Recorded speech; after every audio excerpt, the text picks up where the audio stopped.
எல்லோருக்கும் வணக்கம்.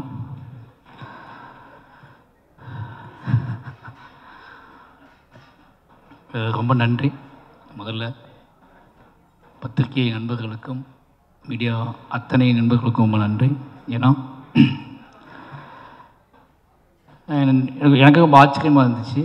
இந்த விழா நடந்ததுலேருந்து தொடங்கினதுலேருந்து எல்லாருமே வேக வேகமாக பேசிட்டு போயிட்டாங்க. அதுக்கு ஒரே ரீசன் என்ன அப்படின்னா, அந்த படத்தை பற்றி தமிழ் சமூகம் தேவையான அளவு அதிகமான அளவே பேசிட்டாங்க அப்படிங்கிற ஒரு நம்பிக்கையில் தான் அவ்வளோ பேருமே வேக வேகமாக பேசிட்டு போயிட்டாங்க. முதல்ல நான் நன்றி சொல்ல வேண்டியது என் சக தமிழ் சினிமா திரையுலகத்துக்கு தான் சொல்லணும். ஏன்னா அந்த வாழை படத்தை நான் படம் எடுத்து முடிச்சுட்டு இந்த படத்தை எப்படி ப்ரொமோட் பண்ண போகிறோம் அப்படி யோசிச்சுட்டு இருக்கும்போது, சரி ஓகே, முதல்ல நம்ம இண்டஸ்ட்ரி காட்டுவோம். நம்ம இண்டஸ்ட்ரி நம்மளை விரும்பக்கூடிய நல்ல படங்களை ஆதரிக்கக்கூடிய இயக்குநர்கள்ட்ட காட்டுவோம், முதல்ல நடிகர்கள்ட்ட காட்டுவோம், நண்பர்கள்ட்ட காட்டுவோம். அதுக்கப்புறம் இந்த படத்தை அவங்க என்னவா பார்க்குறாங்கன்னு முடிவு பண்ணிட்டு நம்ம வேலையை ஸ்டார்ட் பண்ணணும்னு நினச்சேன். மாரி செல்வராஜ் அப்படிங்கிற இனிமேல் நம்பிக்கை வச்சு நான் அழைத்ததற்காக தமிழ் சினிமாவில் நான் யாரெல்லாம் அழைச்சனோ அத்தனை பேருமே இந்த படத்தை பார்த்தாங்க. இந்த படம் பார்த்தது மட்டும் இல்லாமல் எப்படியாவது இந்த தமிழ் சமூகத்தை இந்த படம் பார்க்க வச்சிடணும் அப்படிங்கிறதுல அவங்க ரொம்ப குறியாக இருந்தாங்க. அது உண்மையிலேயே எனக்கு நினச்சி பார்க்கவே முடியாத ஒரு பெரிய வெற்றி. நான் நினச்சதை விட என்னோடய இண்டஸ்ட்ரியினோட சக இயக்குநர்களும் சக நடிகர்களும் என்னோடய திரையுலகம் இந்த படத்தை கொண்டாடிய விதம் பெரிய நம்பிக்கை அளிச்சிருக்கு எனக்கு. இந்த வாழை படம் கொடுத்த மிகப்பெரிய வெற்றி அப்படின்னா, மாரி செல்வராஜ் அப்படிங்கிற ஒருத்தனை தமிழ் சினிமா எவ்வளோ நம்புது, அவனோட கதையை, அவனோட வேல்யூவை, அவனோட வாழ்க்கையை, அவனோட நிஜத்தை எவ்வளோ நம்புது அப்படிங்கிறத இந்த படத்தின் மூலமாக நான் தெரிஞ்சுக்கிட்டேன். இந்த படத்தை அவங்க அத்தனை பேரும் அவங்க தான் கொண்டு போய் முதல்ல சேர்த்தாங்க. நிச்சயமாக அத்தனை ஒட்டுமொத்த திரையுலகத்துக்கும் நன்றி சொல்லிக்கிறேன். அதுக்கப்புறம் ஹாட் ஸ்டார் ரொம்ப சாதாரணமாக ஒரு நாள் எங்கேயோ ஃபங்க்ஷனில் பேசிகிட்டு இருக்கும்போது பிரதீப் சார்ட்டையும் நகன்ட்டையும் சும்மா பேசிகிட்டு இருக்கும்போது இப்படி ஒரு லைன் இருக்குது, நான் ஃபஸ்ட்டு பண்ண நினச்சேன், அதை இப்போ பண்ணலான்னு ஆசைப்பட்றேன் அப்படின்னு சொல்லி அப்படியே ஸ்டார்ட் பண்ணி அப்படியே ஆரம்பித்தது தான். வேறு எதுவுமே கேட்கல. மாரி செல்வராஜ் படம் பண்ணுறாரு அப்படின்னு விட்டாங்க. அன்னிலேருந்து இன்றைக்கி வரைக்கும் அவங்க முழு சப்போர்ட். இன்றைக்கி இந்த படம் மிகப்பெரிய வெற்றி அடைஞ்சது மட்டும் இல்லாமல் ஒரு பலமாக என் கூடவே இருக்கிறது இருக்குல்ல, முழுசாக ஒரு படைப்பாளியை நம்புறது இருக்குல்ல, எனக்கு கிடைச்ச எல்லா ப்ரொடியூசருமே அப்படிப்பட்ட ப்ரொடியூசர்ஸ் தான். நிச்சயமாக சொல்லணுன்னா வாழை இவ்வளோ நல்லா வந்ததுக்கு முதல் காரணமே நான் ஒர்க் பண்ண 4 ப்ரொடியூசர்ஸ். அது பரியர் பெருமாள் ரஞ்சித் அண்ணா சுதந்திரம் கொடுத்தாரு. அதுக்கப்புறம் கர்ணனில் தானு சார் மிகப்பெரிய சுதந்திரத்தை கொடுத்தாரு. அதுக்கப்புறம் ரெட் ஜெயிண்ட், மாமன்னனில் எல்லாமே என்னோட படமாகவே வர்றதுக்கு காரணம் என்னோடய தயாரிப்பாளர்களும் என்னோட நடிகர்களும் தான். அதுக்கப்புறம் வாழை, இதுக்கு ஒரு இதான். இந்த 4 படம் யோசிச்சு பார்த்தீங்கன்னா, மாரி செல்வராஜுங்க ஒருத்தன் தங்கு தடை இல்லாமல் மக்கள்கிட்ட போய் சேர்றதுக்கு மெயின் ரீசன் என்னை சூஸ் பண்ண தயாரிப்பாளர்களும் என்னோட நடிகர்களும் கதாநாயகர்களும் என்னோட மொத்த டீமும் தான். நான் அத்தனை என்னோட 4 ப்ரொடியூசருக்கும் இந்த நேரத்தை நன்றி சொல்லிக்கிறேன். முக்கியமான விஷயம் 4 பேர் கூட நான் படம் பண்ணிகிட்டு இருக்கேன் அடுத்து. அதான் முக்கியமான விஷயம். ஏன்னா அவன் நம்புகிறாங்க என்னைய. நிச்சயமாக அந்த நம்பிக்கைக்கு உண்மையாக இருப்பேன்னு நம்புகிறேன். அதுக்கப்புறம் மாஸ்டர் சொல்லி ஆகணும். மறுபடியும் எல்லா இன்டர்வியூலும் சொல்லிட்டே இருக்கா, என்னை ஏன் சூஸ் பண்ணான்னு தெரிலன்ட்டு. எப்படி சொல்கிறது மாஸ்டர்? கரெக்டாக உண்மையாக சொல்லிடலாம் அப்படின்னா, மாஸ்டர் ஆக்ஷன் ஃபைட் பண்ணுவார். என் படத்தில் நான் பெருசாக வேல்யூ கொடுக்க மாட்டேன் ஃபைட்டுக்கு. அந்த ஃபைட்டுக்குள்ளே சீன் வச்சுருப்பேன். அது அவர் ரொம்ப டிஸ்டர்பன் பண்ணும். அவர் ஏதாவது யோசிச்சா நான் அதை சீனாக மாற்றி கன்வெர்ட் பண்ணிவிடுவேன். எல்லா ஃபைட் சீக்வன்ஸையும் நான் சீனாக மாற்றுவேன். எனக்கு எமோஷ்னல் ட்ராமா முக்கியம்னு சொல்லுவேன். அதை ஒரு மாஸ்டர் புரிஞ்சுக்கிட்டு அதுக்கான ஸ்பேஸை கொடுத்துட்டே இருப்பார்.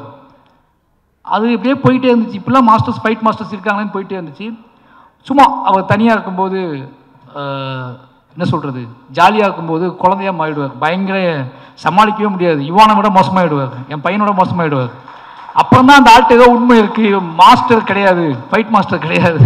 ஒரு நாள் ஒன்று சொன்னார், நான் படம் எடுப்பேன், என் படத்தை சண்டையே இருக்காது, இது போதும் எனக்கு.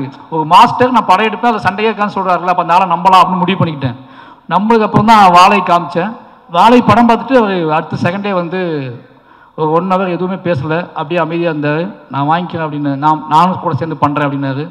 சரின்னு சொல்லிட்டு அன்றைக்கி ஸ்டார்ட் பண்ண நம்பிக்கை தான் இன்றைக்கி வரைக்கும். என்ன பண்ணுறீங்கன்னு எதுவுமே கேட்கல, ஆன் தி வேல போயிட்டே இருக்க. 2 பேத்துக்குள்ள அண்டர்ஸ்டாண்டிங் ட்ராவல் ஆகுது. நிச்சயமாக ஒரு நல்ல படம் மட்டும்தான் நமக்கு நிறைய நம்பிக்கைகளை, நிறைய நண்பர்களை ஏற்படுத்தி கொடுக்குது அப்படிங்கிற ஒரு பெரிய சந்தோஷம்.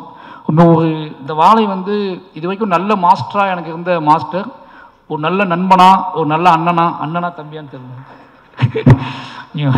அவருக்கு முடி நிறைக்கல எனக்கு நினச்சிருக்கு.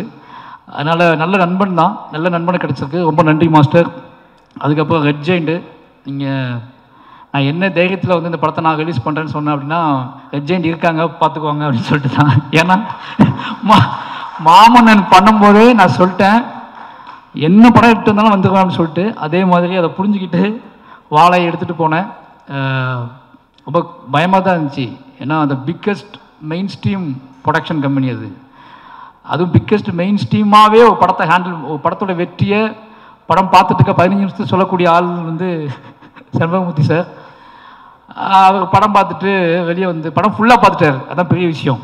படம் ஃபுல்லாக பார்த்தா அப்போ வந்து பெருசாக ஃபைனல் சவுண்டு கவுண்ட்லாம் எதுவுமே இல்லை. கொஞ்சம் அப்படி பார்த்து முடிச்சுட்டு, சார் நல்ல படம் சார், உங்களுக்கு நல்ல பேர் கிடைக்கும் சார், எப்படி கலெக்ட் பண்ணணும்லாம் எனக்கு தெரில அப்படின்னாரு. அது எனக்கு போதும், எனக்கு நல்ல பேர் கிடைக்கும்னு சொன்னார்ல, அது எனக்கு போதும்னு தோணுச்சு. அதுக்கப்புறம் கொஞ்ச நாள் கழித்து சொன்னார், சார் நீங்களே ரிலீஸ் பண்ணிவிடுங்க சார், பயப்படாதீங்க, நீங்களே பண்ணிவிடுங்க, உங்கள் ப்ரொடக்ஷன்லேயே பண்ணிவிடுங்க, நான் டிஸ்ட்ரிபியூட் பண்ணி தந்துடுறேன். என்ன ஏதாவது ஒரு படம் ஓடனா கூட பயப்படாதீங்க, ஒரு நல்ல பேர், உங்களுக்கு சம்பளம் கம்மின்னு நினச்சிக்கோங்க, ஆனால் நீங்கள் தான் பண்ணணும், உங்கள் பேரில் பண்ணணும்னு சொன்னார். ரொம்ப நன்றி சார், நீங்கள் அந்த உங்களுக்கு ஒரு பேர் கிடைக்கும் நீங்கள் பண்ணுங்கன்னு சொன்னது இருக்குல்ல, ஒரு படம் ஒருவேளை மெயின் ஸ்ட்ரீமாக கலெக்ட் பண்ணலாம் அப்படின்னா விடுங்க, அவங்க அடுத்த படத்தில் பார்த்துக்கலான்னு முடிவு பண்ணி பண்ணுங்கன்னு சொன்னார். ரொம்ப நன்றி சார் அந்த நம்பிக்கைக்கு. அதுலேருந்து தான் இது நம்மளே பண்ணலான்னு சொல்லிட்டு இறங்கணும். இந்த 3 பேரும் தான் முக்கியமான காரணம். இந்த 3 பேருமே முழுமையாக நம்பினாங்க. அதுலேருந்து அன்றைய நாள்லேருந்து இப்போ வரைக்கும் அவங்க தேட்டர் எனக்கு கொடுத்ததும் சரி, ஒவ்வொரு நாளும் எனக்கு ஃபோன் பண்ணி பேசினதும் சரி, இப்போது இந்த ஃபங்க்ஷன் வரைக்குமே என் கூட நிற்கிற ரெட் ஜெயினில் அர்ஜுனுக்கும் மூர்த்தி சாருக்கும் ராஜா மொத்த டீமுக்குமே ரொம்ப நன்றி.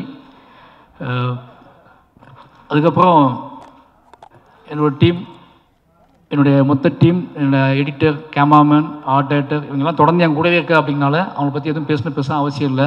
ஏன்னா என்னோடய ப்ராடக்ட், என்னோடய படத்தோட வெற்றியும் என்னோடய படத்தோட முழுமையும் தான் அவங்களோட பேர் சொல்லும். நான் ஒரு படத்துக்கு ஒருத்தரை பற்றி சொல்கிறத விட இந்த படத்துக்குள்ள நான் எவ்வளோ முழுமைக்காக நான் ஆசைப்பட்றேன், அதை எப்படி முழுமையான படமாக ஆடியன்ஸுக்கு கொடுக்க நான் வெறி பிடிச்சி அலையிறேன் அப்படிங்கிற வச்சு என் கூட சேர்ந்து ட்ராவல் பண்ணுறேன். என்னோடய டீமுக்கு, என்னோடய உதவி இயக்குநர்கள், என்னோடய டெக்னீஷியன் டீம் எல்லாத்துக்குமே நன்றி. ரொம்ப முக்கியமாக என்னோடய நடிகர்கள் சொல்லணும். இந்த படத்தில் என்னோடய டீமோட நடிகர்கள் ரொம்ப முக்கியம். இந்த படத்தில் அத்தனை உழைப்பை போட்டிருக்காங்க. எல்லாத்துக்குமே எப்படி நன்றி சொன்னே தெரில. கலையரசனாக இருக்கட்டும், திவ்யாவாக இருக்கட்டும், இப்போ வந்து பசங்க இருக்காங்கன்னா இவங்க 2 பேரும் நான் என்ன வேணாலும் பண்ணேன்னு முடிவு பண்ணி தான் எனக்கு சூஸ் பண்ணேன்.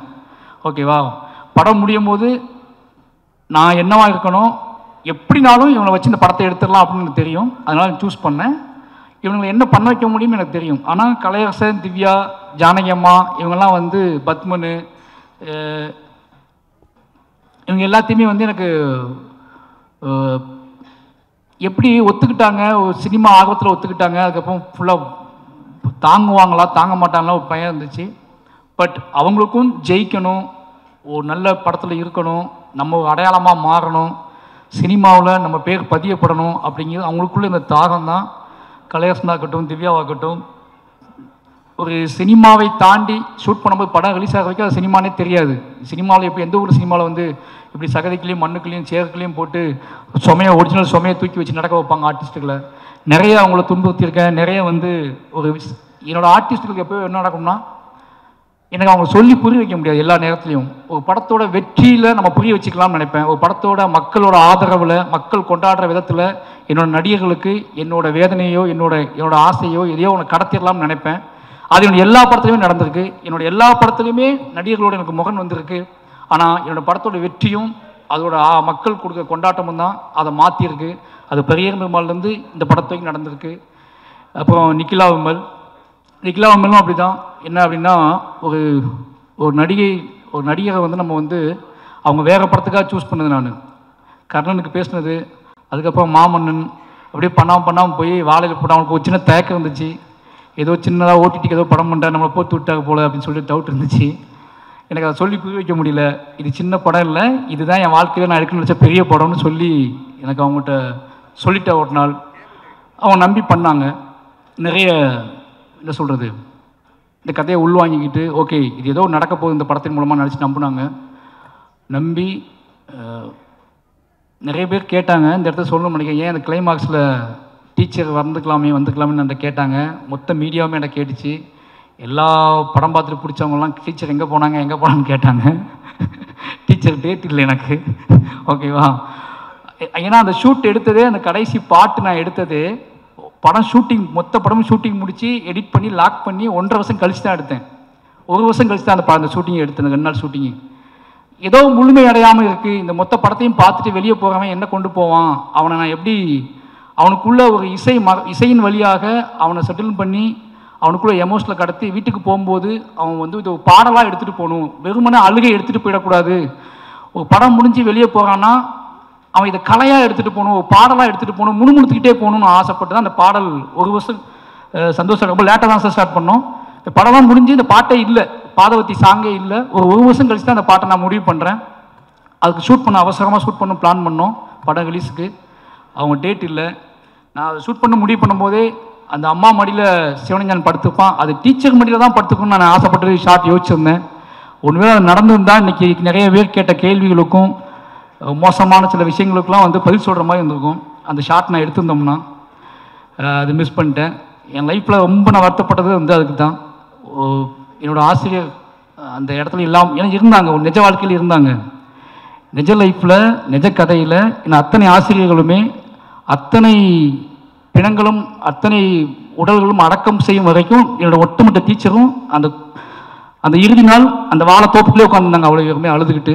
என்னோடய அத்தனை ஆசிரியர்களுக்கும் நேரத்தை நன்றி சொல்லிக்கிறேன். அது தவிர்க்க முடியாத காரணத்தினால அந்த இடத்துல நான் ஆசிரியர் வைக்க முடியல. ரொம்ப நன்றி. அதுக்கப்புறம் என்னோடய ஊர் மக்கள், ஒவ்வொரு படத்தையும் நான் சொல்லிகிட்டே இருக்கேன், நான் படம் பண்ணுறதே என் ஊருக்காக தான் பண்ணுறேன், என் ஊர் மக்களை அங்கேருந்து வெளியே கொண்டு வரது தான் பண்ணுறேன். அவங்க இன்றைக்கி என்னோடய எல்லா மேடையிலையும் என் ஊர் மக்கள் கொண்டாடப்படுறதும் அவங்க எல்லா படத்துலையும் சீல்டு வாங்குறதை விட ஒரு சந்தோஷம் என்ன இருக்குது இப்போ எனக்கு. இது ஒரு மிகப்பெரிய சந்தோஷம் எனக்கு. யோசிச்சுப்பாங்க, பரியரும் பெருமாள் அங்கே தான் பண்ணேன், கர்ணன் அங்கே தான் பண்ணேன், மாமன்னன் அங்கே தான் பண்ணேன், வாழை அங்கே தான் பண்ணேன், இப்போ பண்ணிட்டு இருக்க பைசன் அங்கே தான் பண்ணிக்கிட்டு இருக்கேன். அவ்வளோ கதைகள் இருக்குது. ஏன்டா இவன் அங்கேயே போகிறான்னா அவ்வளோ கதைகள் இருக்குது. அந்த கதைகளை அவங்க எனக்காக சப்போர்ட் பண்ணுறாங்க. ரொம்ப சிம்பிள், ரொம்ப நாங்கள் பெருசாலாம் பிளான் பண்ணுறதில்ல. ரொம்ப எளிமையான உண்மை எங்ககிட்ட இருக்குது. அந்த எளிமையான உண்மையை கலையாக்குவதற்கு கஷ்டப்படுறேன். அந்த எளிமையான உண்மையை கொண்டு வைக்கிறேன். நான் எடுக்கிற வரைக்கும் ரொம்ப சிம்பிளாக தான் எடுப்பேன். ஒரு எளிமையான உண்மை தமிழ் சமூகத்தை எந்த அளவுக்கு டிஸ்டர்ப் பண்ணுது அப்படிங்கிறத நான் படம் ரிலீஸ் ஆனதுக்கு அப்புறம் தான் புரிஞ்சுக்கிறேன்.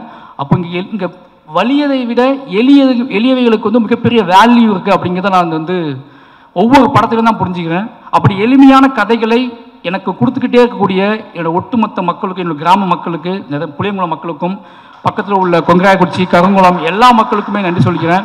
என்னோடய எல்லா படைப்பிலும் அவங்க இருப்பாங்க. அவங்க தான் நான், நாங்கள் தான் அவங்க. அதனால் ஒட்டுமொத்த மக்களுக்கும் நன்றி சொல்லிக்கிறேன். அதுக்கப்புறம் என்னோடய குடும்பம், என்னோடய குடும்பத்தை பற்றி முக்கியமாக சொல்லி ஆகணும். அதுக்கு முன்னாடி சந்தோஷ் நாராயணன் சார் ரொம்ப ஸ்பெஷல். எனக்கு இதயம் காமிக்கிற அளவுக்கு ஸ்பெஷல் ஒரு விஷயம் தான். என்ன அப்படின்னா, மாமன்னன் ரகுமான் சார்ட்ட போயிட்டேன். அப்போது வாழை பண்ணப்போ எடுத்து வாழை நான் தான் பண்ணும், ரகுமான் சார்ட்ட அனௌன்ஸ் பண்ணதுக்கப்புறம் வாழை நான் தான் பண்ணுன்னு அடம் பிடிச்சி, இப்போது ரகுமான் சார்ட்ட போயிட்டேன்னா கோவம் வரும்ல, அந்த கோவம் இல்லாமல் சூப்பர் மாதிரி ரகுமான் சார்ட்ட போய் கற்றுக்கோங்க, ரகுமான் சார்ட்ட நீங்கள் ஒர்க் பண்ணணும் ஒரு படம், அது மாதிரி ராஜா சார்ட்டையும் ஒரு படம் ஒர்க் பண்ணணும்னு சொன்னார். ரொம்ப நன்றி சார். அதுக்கப்புறம் வாழை பண்ணால் நான் தான் பண்ணுவேன், அதை மட்டும் நான் யாருக்கும் விட்டு கொடுக்க மாட்டேன் அப்படின்னு இந்த கதை சொல்ல நாள்லேருந்தே என் கூடவே ட்ராவல் பண்ணார். இந்த படம் நான் எப்பவும் சொல்லுவேன், என்னோடய படம் பெருசாக தெரிவதற்கும், என்னோடய படம் எமோஷனலாக தெரிவதற்கும், என்னோடய படம் ரொம்ப பியூராக தெரிவதற்கும் அது சந்தோஷ் நாயோட மியூசிக் ஒரு முக்கியமான காரணமாக இருக்கும்னு நினைப்பேன். ஏன்னா நான் ரொம்ப இசையின் வழியாகவே வளர்ந்த பையன். எனக்கு வந்து சொல்லிக் கொடுக்கறதுக்குலாம் ஆள் இல்லை ஊரில். எங்கேயோ தூரத்தில் கேட்ட பாடல் வழியாகவே என்னோடய கதையெல்லாம் நான் உருவாக்கிக்கிட்டே இருந்தேன். எனக்கு அங்கே டிவி பார்க்கலாம் டைம் இருக்காதுல்ல. அப்புறம் நான் காட்டில் பாட்டு கேட்டுகிட்டே இருப்பேன். அந்த பாட்டு வழியாக தான் என்னோடய காதலை, என்னோடய கஷ்டத்தை, என்னோடய அண்ணன் தம்பி பாசத்தை, இதெல்லாமே பாட்டை வச்சு நான் யோசிச்சுட்டே இருப்பேன். அதனால எனக்கு இசை ஆல்ரெடி எனக்குள்ள இசை தான் எனக்குள்ளே ஒரு நான் நடனம் ஆட ஆரம்பித்தேன். அப்போ இசை தான் என்னோடய பூர்வீகம். இசைக்குள்ளே தான் நான் பிறக்க ஆரம்பித்தேன். இசையிலேருந்து தான் இதை நான் கண்டுபிடிக்க ஆரம்பித்தேன். அப்போது ஒரு நல்ல மியூசிக் டைரக்டரோட ஒரு நல்ல வேல்யூ கிடச்சா பயங்கரமாகும். எனக்குள்ளே இருக்கிற என்னோடய விஷுவல்ஸை, என்னோடய ஷார்ட்டை நான் எடுப்பதற்கும் நம்பி எடுப்பதற்கு வந்து சந்தோஷ் நாராயணன் சார் மியூசிக் ஒரு முக்கியமான காரணம். ஏன்னா நீங்கள் யோசிக்கங்களேன், நான் எல்லா படத்துக்குமே பாட்டு எடுத்துகிட்டு தான் மொத்த படத்தையும் எடுத்துகிட்டு தான் அவர்கிட்ட போகிறேன். நான் என்னோடய ஒட்டுமொத்த படத்தையும் எடுத்து முடிச்சு தான் அவர்கிட்ட போவேன். அவர் நம்பிக்கை தான், அது கரெக்டாக மேட்ச் ஆகி வந்துடும். யோசிப்பாங்களேன், ஒரு வருஷம் கழிச்சு பாதவத்தி பாட்டு பண்ணுறோம் 2 பேரும் சேர்ந்து, அந்த பாட்டு வேணும்னு 2 பேரும் முடிவு பண்ணுறோம். அந்த பாட்டை டக்குன்னு யோசித்தோடனே இந்த பீட்டில் இந்த எமோஷ்னலில் இதை வெளியே போகிற ஒருத்தன் சும்மா பேசணும். நாங்கள் அன்றைக்கி பேசினது தான் இது. சார் அழுது படம் விழுந்துட்டா எல்லாம் அழுதுட்டு இருப்பாங்க, என்ன பண்ணலாம் இவங்களை, எப்படி இவங்களை வெளியே படம் முடிஞ்சிச்சின்னு எப்படி சொல்கிறது அப்படின்னு கேட்கும்போது பாட்டு இசை கேட்குறாங்க. இசை முடிஞ்சால் படம் முடிஞ்சிட்டுன்னு அவங்க நம்புவாங்க. அப்போ நம்ம இசையை கிரியேட் பண்ணுவோன்னு சொல்லி தான் பாடல் ரெடி பண்ணோம். நான் நம்பினேன். இந்த பாட்டு ஓடும்போது எந்திரிச்சு போயிட்டா என்ன பண்ணுறதுன்னு ஃபீல் பண்ணேன். எந்திரிக்க மாட்டாங்கன்னு நிறைய பேர் சொன்னாங்க. சரி பார்ப்போம் அப்படின்னு வெயிட் பண்ணேன். மூர்த்தி சார் எந்திக்கல ஃபஸ்ட்டு பாட்டு. அப்போது எந்திக்க மாட்டாங்க போல யாருமே அப்படின்னு வச்சு முடிவு பண்ணேன். ஃபஸ்ட்டு எந்திக்காத ஆடியன்ஸ் மூர்த்தி சார் தான். அவ்வளோ பக்கத்தில் நான் உட்காந்து என் கையை வந்து அவர் மேலே வச்சுருந்தேன், அதனால் எந்திக்கலான்னு தெரில. ஆனால் ஃபஸ்ட்டு நாள் நான் படம் பார்க்க போயிருக்கேன் திருநெல்வேலியில். அப்போ தான் அந்த பயம் எனக்கு இருந்துச்சு. பாட்டு ஆரம்பிக்கும் போது எந்திரிச்சு போயிட்டாங்கன்னா எனக்கு அதை ஜீர்ணிக்கவே முடியாது. அது முழுமையாக வெற்றி அடைஞ்சால் கூட அதை கொண்டாட முடியாது அப்படின்னு பயத்திலே இருந்தேன். ஏன்னா என் ஊர் எப்படி யோசிப்பாங்க, திருநெல்வேலியில் 700 பேர் உட்காந்துருக்காங்க, கத்தி கத்தி கத்தி கத்தி கத்தி உட்காந்துருக்காங்க, அதுக்கப்புறம் அமைதியாக அழுது உட்காந்துருக்காங்க. அவங்களெலாம் கண்ட்ரோல் பண்ண முடியாது. ஆனால் அந்த 700 பேர் அப்படியே உட்காந்துருந்தாங்க. அன்னைக்கு தான் எனக்கு வந்து அப்போ நான் முடிவு பண்ணேன், இந்த மக்களுக்கு எவ்வளோ பிரச்சனை வந்தாலும் சரி, யார் என்ன சொன்னாலும் சரி, இந்த மக்களுக்கு நம்ம ஆர்ட் ஃபார்மை கொடுத்துக்கிட்டே இருக்கணும். என்னை என்ன சொன்னாலும் சரி, என்னை பற்றி என்ன பேசினாலும் சரி, என்னை பற்றி என்ன புரிதலை கிரியேட் பண்ணாலும் சரி, என்னை பாராட்டவும் முடியாமல் திட்டவும் முடியாமல் தவிச்சாலும் சரி, நான் என்னோட வேலைங்கிறது என் மக்களுக்கு கலையின் வழியாக யோசிச்சுப்பாங்களேன். என்னோட அம்மா அப்பாவை, என்னோட அண்ணன் தம்பியை, என் ஊர் மக்களோட கண்ணீரை 30 வருஷம் கழித்து கலையாக்குவதற்காக நான் வந்திருக்கேன். அதை கலையாக்குறேன் அப்படின்னா அது எதையும் நினச்சில்ல, எதையாவது என் மக்களுக்கு என்ன சொல்கிறது, இப்படியே வாழ்ந்து இப்படியே செத்து போகிறோம், இப்படியே சண்டை போடுறோம், இப்படியே வாழ்ந்துட்டுருக்கோம்னு இல்லாமல் நம்ம படுற எல்லாத்தையுமே ஒரு படைப்பாகவும் இத்தனை கோடி மக்களுக்கும் கடத்த முடியுங்க நம்பிக்கை கொடுக்கறதுக்குல, அது ரொம்ப எனக்கு அதுவே போதுமானது எனக்கு. அதனால் எனக்கு ஒட்டுமொத்த நம்பிக்கையும் கொடுக்கறது இந்த மாதிரியான மூமெண்ட்ஸ் தான். ஒரு சாதாரண யாரோ எங்கே இருக்க ஒருத்த வந்து என்னை கைப்பற்றி பேசுறதுக்குல, அது அதை விட என்னோட பெருமை. என்கிட்ட வந்து பெருமை இல்லைன்னு சொல்லுவாங்க. என்னோட பெருமையை காட்டட்டுமா? 2 பேர் தான் என்னோட பெருமை, புரியுதா? ஒருத்த ஆடும்பச்சு, அதாவது பெருமையை பேசிட்டா அவன்கிட்ட என்ன பெருமையே இல்லையா, என்னால இப்படி காட்டிகிட்டே இருக்க, கூலியாக காட்டுற, தொழிலாளியாக காட்டுற. என் கதை, நான் கூலியாக தான் இருந்தேன், தொழிலாளியாக தான் இருந்தேன், சாப்பாட்டுக்கு வழி இல்லாமல் தான் இருந்தேன். திருப்பி நீ வந்து 30 வருஷம் முன்னாடி உன் பாட்டன் முப்பாட்டம் வாழ்ந்தான், அவனை பற்றி எடுனா நான் ஏன் எடுக்கணும்? அவனை பற்றி எனக்கு அவனுக்கு என்ன பஞ்சாயத்து இருக்குது, என்ன பிரச்சனை இருக்குது? அவனை எடுத்து காட்டி எனக்கு என்ன ஆக போகுது? எனக்கு நான் தான் பெருமை. என்னோட கண்ணீரும் என்னோட கவலையும் நான் ஆத்மாவை மாற்றினல, அதுதான் என்னோட பெருமை. எனக்கு அப்புறம் அதே ஊர்ல இருந்து 2 பேர்த்த கூட்டி வந்து மேடையில் நிப்பாட்டியிருக்கேன்ல, இதுதான் என்னோட பெருமை. ஓகேவா? இவன் 2 பேர்த்த உருவாக்குவான், இவன் நிச்சயமா 2 பேர்த்த உருவாக்குவான். இன்னும் இத்தியான மனிதர்கள் உலகளாவி போய்கிட்டே இருப்பானுங்க. இன்னைக்கு வந்து கனடாவில் இருந்து அமெரிக்காவில் வந்து பேசுகிற தமிழர்கள், அந்த பையன் கூட நீங்கள் எப்போவாது வெளிநாட்டுக்கு வந்தீங்கன்னா அந்த பசங்களை விட்டு வந்துடாதீங்க, கூட்டிட்டு வாங்கன்னு சொல்கிறாங்கல்ல, இதுதான் எங்களோட வெற்றியாக நாங்கள் பார்க்குறேன். எனக்கு என்ன அப்படின்னா, இது ஏன் இவ்வளோ சொல்கிறேன் அப்படின்னா, எனக்கு ரொம்ப முக்கியம் வந்து என்னை தொந்தரவு செய்வது. இப்போ வந்து நான் உள்ள என்ட்ரியான உடனே ஒருத்தர் பேமாட்டேங்குது, பிரபல நண்பர் தான் அவர் கேட்டார், எல்லாத்துக்கும் பதில் சொல்லுவீங்களான்னு கேட்டார். எல்லா படமும் வெற்றி அடையுது, ஓகேவா, மக்கள் கொண்டாடுறாங்க, முன்னாடி ஒரு 500 பேர் நின்று நிறைய கேள்விகளை உருவாக்குறாங்க. அந்த 500 பேரும் என்னை பின்வாங்க வைக்கலாம்னு நினைக்கிறாங்க. நிச்சயமாக சொல்கிறேன், நான் முட்டி மோதி நிறைய இலக்குகளை தாண்டி வந்திருக்கேன். என்கிட்ட விடாப்புடியான நான் சொல்லியே தீர வேண்டிய கதைகள் இருக்குது. நான் அத்தனை கதைகளையும் எப்படியாவது மூச்சு முட்டி சொல்லிட்டு தான் நான் போவேன், ஓகேவா? நான் போகலான்னு முடிவு பண்ணும்போது, நான் கிளம்பலான்னு முடிவு பண்ணும்போது நான் நிறைய பேர்த்த உருவாக்கியிருப்பேன். அவங்க சொல்ல ஆரம்பிப்பாங்க. இது வந்து மாற முடியாது. வாழையை சொல்லிட்டேன் அப்படிங்கிற ஒரு சந்தோஷம் எனக்கு. வாழை எங்களோட பெரிய உழைப்பு, எங்களோட பெரிய நம்பிக்கை.